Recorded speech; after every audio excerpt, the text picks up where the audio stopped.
Uh, Beautiful artwork. Thank you so much for that. Bravo as well on managing to sneak by us two figures that were complete secrets somehow in the Blue Indian Fun School homage Secret Service Snake Eyes Target exclusive. My goodness, that's a mouthful. And the very recent Red Ninja. They both made it to shelves to the surprise of everybody. Was that a way to kind of give collectors that nostalgic buzz of not having the internet back in the day to tell us everything? Because that's what it felt like to a lot of us, I think.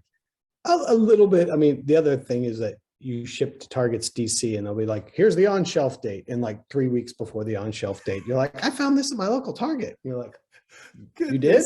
I know, yeah. That must drive you guys nuts. It just sort of is. It doesn't really drive me nuts. It's just like, oh, okay, that happened. I mean, then Muggins over here is reporting it and making it, further and more widespread. No, that's I have no problem with that. Good, I'm glad.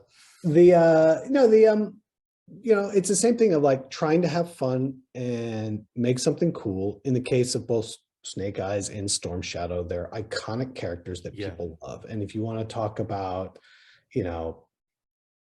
the Fun School one, you want to talk about any of the stuff from Argentina, whether it's Cobra Mortal or Ninja Coup or Ninja Satan or whoever, collectors may know who they are, but the chance most of everybody doesn't own them.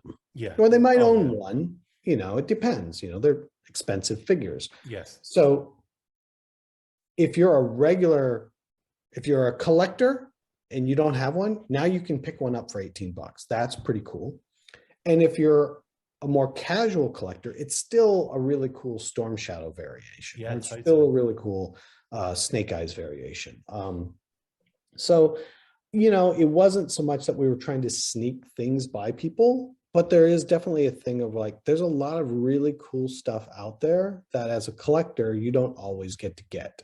Like, and that is more overt, especially with Joe, than you get with something like, if you're talking about Star Wars, it's like, oh, I don't have